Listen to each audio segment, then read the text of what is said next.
सिंधी समाज भाषा साहित्य। पृष्ठभूमि। सिंध अविभाजित भारत का सुदूर पश्चिमी प्रदेश है। भारत विभाजन के समय से अब ये प्रदेश पाकिस्तान देश का एक प्रदेश है। सिंध प्रांत प्रायः सिंधु नदी की निचली घाटी के रूप में जाना जाता है। प्राचीन काल में इसकी सीमाएं कश्मीर, कंधार तथा कनौज से और दक्षिण में सौराष्ट्र से जाकर मिलती थीं। सिंध का इतिहास अत्यंत प्राचीन है। भूवैज्ञानिकों की मान्यता है कि सिंध प्रदेश का जन्म सिंधु अर्थात समुद्र से हुआ। कभी यहाँ समुद्र था। भूकंप के कारण समुद्र का तल ऊपर उभर आया और सिंधु जल सरक गया। इस कारण इस उभरी भूमि को सिंध कहा गया। इस भूमि पर रहने वाले कालांतर में सिंधी कहलाए। सिंधी कौन थे, ये कहाँ से आए, विद्वानों में विविध मत हैं। सिंध के विशिष्ट निवासी या तो नदी तट पे बसे सामान्य जन या नाविक थे अथवा रेगिस्तान निवासी और ऊंट चालक। एक समय था जब फेनिशियन व्यापारियों को सिंधी वंश का बताया जाता था। भारत का सीमा प्राप्त होने के कारण अनेक जातियों ने सिंध पर आक्रमण किया या गुजरे। वे कुछ न कुछ अपना प्रभाव छोड़ते गए।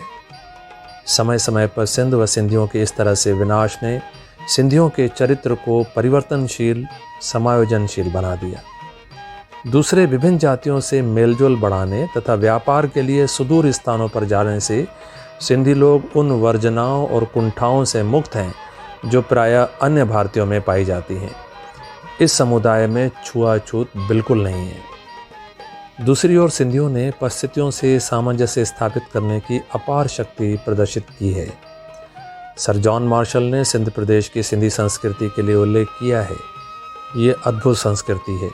ये कई दृष्टियों से मिस्र तथा मेसोपोटामिया से भी अधिक भव्य है।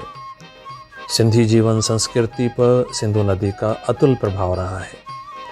ऋग्वेद में इसका उल्लेख 2 दर्जन बार से अधिक हुआ है। रामायण काल में सिंध जाकर सीता की खोज करने का भी संदर्भ मिलता है और महाभारत काल में सिंध के शासक जयद्रथ की हत्या का अर्जुन ने संकल्प लिया था। भाषा। सिंधी नितांत संस्कृत मूल की भाषा है। Doctor Arne Trump 1872। ब्राचड़ सिंधु देश में जन्मी है। व्याकरणाचार्य मार्कंडेय। सिंधी की सीधी पूर्वज ब्राचड़ अपभ्रंश थी। George Grierson. ट्रम्प और ग्रियर्सन के मत से सहमत हूँ। Doctor UM दाऊदपोटा। सिंधी भाषा का मूल संस्कृत प्राकृतिक भाषा है। डॉक्टर नबी बख्श खान बलोच। सिंधी संस्कृत की ब्राचड़ अपभ्रंश से उत्पन्न हुई है। इस पर विद्वान व राजनेता जयराम दास दौलतराम ने आपत्ति करते हुए अपने तर्क प्रस्तुत किए हैं। निष्कर्ष ये है कि सिंधु सभ्यता की लिपि जब तक पढ़ी नहीं जा सकेगी तब तक ये विवाद समाप्त नहीं होगा। प्रोफेसर भेरूमल के अनुसार सिंधी भाषा का जो आज वर्तमान स्वरूप है वो लगभग ईस्वी सन 1100 में अलग भाषा बने। लिपि। सन 1843 में जब अंग्रेज़ों ने सिंध पर विजय प्राप्त की तब आम जन सिंधी भाषा 5 प्रकार से लिख रहा था, किंतु शासन की लिपि फारसी थी।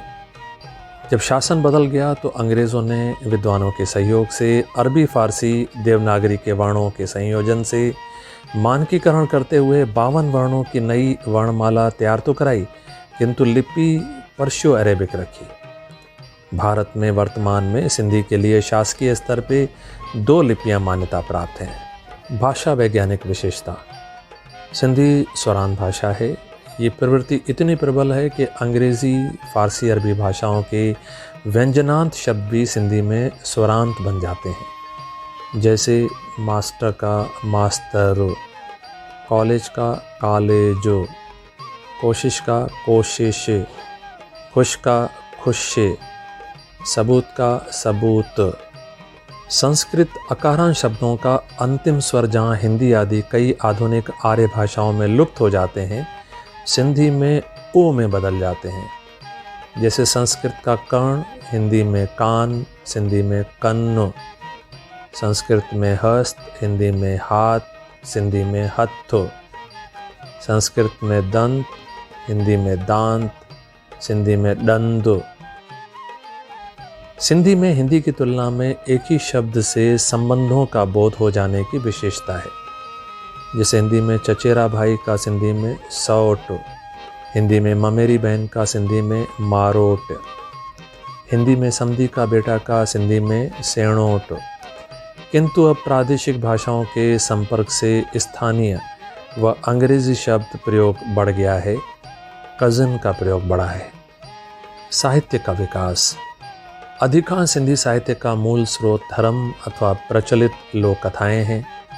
सिंधी दरियाशाह, जल देवता, वरुण देव की पूजा आराधना करते हैं और यही प्रमुख सिंधी लोक कथा है झूलेलाल की।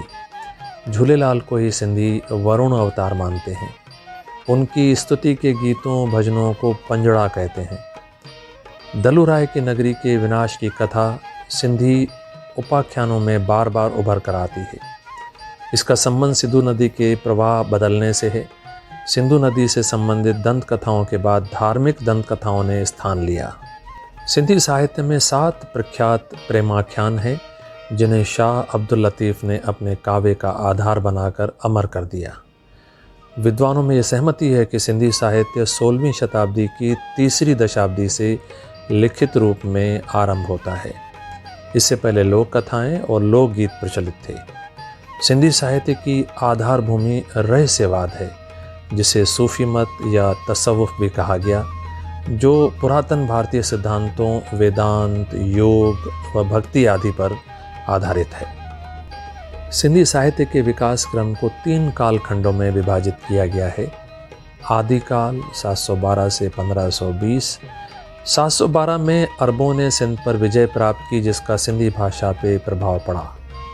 समा व सुमरा धर्मांतरित राजपूतों का काल 1050 से 1520 था। इस काल में सिंधी का अपेक्षित बेहतर विकास हुआ, किंतु अधिकांश साहित्य मौखिक रूप से प्राप्त हुआ है, जिसे चारणों भाटों ने खूब गाया। मध्यकाल सन 1520 से 1843। इस काल में सिंध पर अरगूनों, तरखानों, मुगलों, कल्होड़ों और मीरों ने शासन किया। सिंधी साहित्य का ये स्वर्णिम काल कहा जाता है। शाह अब्दुल लतीफ़, अब्दुल वहाब सचल सरमस्त, चैन राय बच्चोमल, दत्ता रमाणी सामी सिंधी साहित्य की त्रिमूर्ति कहे जाते हैं। शाह ने प्रेम कहानियों के माध्यम से ईश्वर प्राप्ति का मार्ग दिखाया। सचल को इनकलाबी शायर कहा गया है और सामी ने वेदों की व्याख्या सिंधी कविता में की है। आधुनिक काल सन 1843 से 1947। इस काल में औपचारिक सिंधी शिक्षा व पद्य से अधिक गद्य का विकास हुआ। 1947 से अब तक कथा साहित्य का विकास तो हुआ है, किंतु अभी कथेतर सिंधी साहित्य की स्थिति कमज़ोर दृष्टिगोचर हो रही है। राजाश्रय। निर्वासित सिंधी भाषा को 20 साल बाद सर्वप्रथम 10 अप्रैल 1967 ईस्वी में राजाश्रय प्राप्त हुआ। संविधान की 8वीं अनुसूची में 15वीं भाषा के रूप में संसद में स्वीकृत हुई। 20 साल बाद संघ लोक सेवा आयोग में प्रतियोगी परीक्षाओं के लिए स्वीकृत किया गया। अभी गत वर्ष सिंधी भाषा में नेट परीक्षा देने के लिए भी द्वार खुल गए हैं। 1994 से मानव संसाधन विकास मंत्रालय के नियंत्रण में राष्ट्रीय सिंधी भाषा विकास परिषद कार्यरत है। इसके द्वारा 7 विश्वविद्यालयों में सिंधी के अध्ययन केंद्र खोले गए हैं। वर्तमान में 7 राज्यों में राजाश्रय प्राप्त राज्य अकादमियाँ कार्य कर रही हैं। गैर सरकारी स्तर पे देश भर में आरंभ हुए शिक्षण संस्थानों की अब स्थिति नाजुक है। आम सिंधी की अधिकतर रुचि भाषा, साहित्य व शिक्षा के विकास की तुलना में मनोरंजन में अधिक दिखती है। फिर भी समाज आशान्वित है। प्रस्तुति ज्ञान प्रकाश टेकचंदानी सरल। सलाहकार संत कंवरराम साहिब, सिंधी अध्ययन केंद्र, डॉक्टर राम मनोहर लोहिया, अवध विश्वविद्यालय अयोध्या। gptsaral@gmail.com 8707844152 94155858344। Thank you.